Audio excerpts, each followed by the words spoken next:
बिस्मिल्लाहिर्रहमानिर्रहीम। अस्सलाम वालेकुम नाज़रीन ग्रामी, आप मेरा ये यूट्यूब का चैनल देख रहे हैं और मैं आपको अपनी आज की इस वीडियो में खुश आमदीद कहता हूँ। नाज़रीन ग्रामी, इटली जाने के लिए जो लीगल तरीक़ाकार है, बहुत से लोग उसके बारे में पूछ रहे थे कमेंट सेक्शन में और मुझे मैसेज कर व्हाट्सएप के ऊपर भी। नाज़रीन ग्रामी, इटली जाने के लिए अब तक कोई भी वीज़े का किसी भी जानब से कोई ऐलान नहीं हुआ कि वहाँ पर वीज़ा इशू किया जा रहा है। ताहम कुछ हलके ये कह रहे हैं कि वीज़ा इशू किया जा रहा है। नाज़रीन ग्रामी, अब यहाँ भी लोग डंडी मार रहे हैं, यहाँ भी लोग लोगों को लूटने का सोच रहे हैं और यहाँ भी लोग लोगों से पैसे वसूलने का सोच रहे हैं। और जब आप उनसे वीज़े के लिए रब्ता करते हैं तो वो पहले ही दिन आपसे पैसों का मुतालबा करते हैं। तो जब बात वही नाज़रीन ग्रामी आ जाती है जो मैंने पिछली वीडियो में की थी कि एजेंट जो होते हैं ये पैसा खाते हैं और ये गरीब लोगों को और जो सफ़ेद पोश तबका है उसको लूटने में इनका अहम किरदार होता है। तो ये जो वीज़ा अप्लाई के लिए बहुत सी ऐसी वेबसाइट्स हैं जो निकली हुई हैं जो कह रही हैं कि इटली का वीज़ा इशू किया जा रहा है, आप हमसे रब्ता करें, तो मत रब्ता कीजिएगा। ये भी कोई वीज़ा अप्लाई या वीज़ा नहीं देते, ये बल्कि आपके पैसे खाते हैं। तो इसी वाले से मेरी जो पिछली वीडियो थी उसमें नाज़रीन ग्रामी मैंने कुछ पाकिस्तानियों का जिक्र किया था।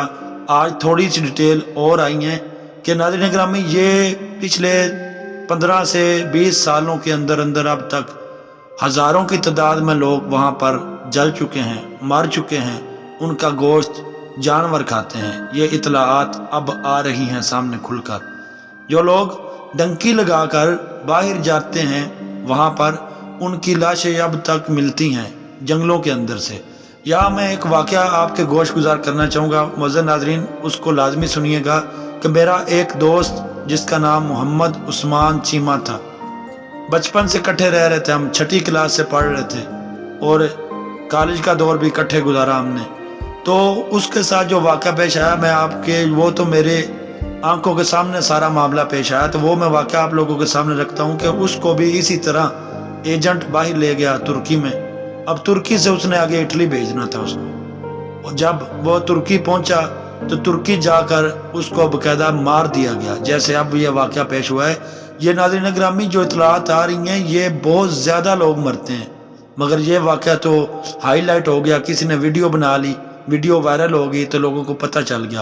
अब तक कई माओं के लाल नहीं मिल रहे, पता ही नहीं है किधर गए हैं, बिल्कुल भी नहीं पता किधर गए हैं। तो वो भी ऐसे ही वहाँ पर मारा गया और उसकी लाश को हॉस्पिटल में ले गया।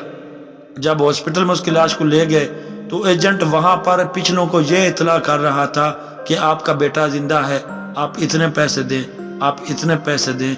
मेरी आंखों के सामने नाज़रीन ग्रामी ये 2015 का वाक़या है, मेरी आंखों के सामने तकरीबन 10 से 12 लाख रुपए उस एजेंट को भेजे गए।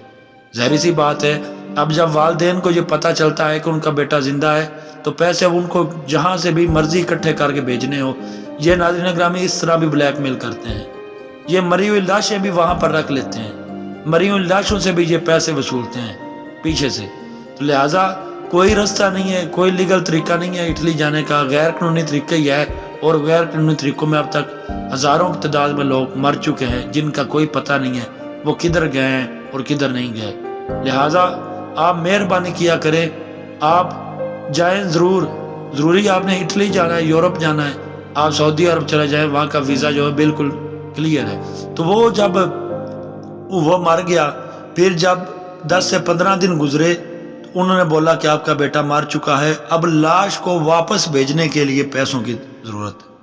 फिर 3-4 लाख या 5 लाख रुपया, वो गरीब लोग थे, अब तक उनकी कमर सीधी नहीं हुई। 2015 का ये वाक़या है, मेरा साथ पढ़ता था, मेरी आंखों के सामने वाक़या पेश हुआ है। लिहाजा ये एजेंटों के जो चक्कर व्यू हैं इनमें मत आइए, बराए मेहरबानी बराए करम इस वीडियो को अगर शेयर कर दीजिए। वो वाक़या आज भी मैं नहीं भूला हूँ, वो वाक़या मेरी नज़रों से दूर नहीं जा रहा। नाज़रीन ग्रामी, आप कोशिश करें कि लीगल तरीके से जाएं अगर आपका हाथ पड़ता है तो, वरना गैर कानूनी तरीके से मत जाएं। अपना और अपने पैरों का ख्याल रखिएगा। मेरे यूट्यूब चैनल को लाजमी सब्सक्राइब कर दीजिएगा। अल्लाह हाफिज़, खुदा निगहबान।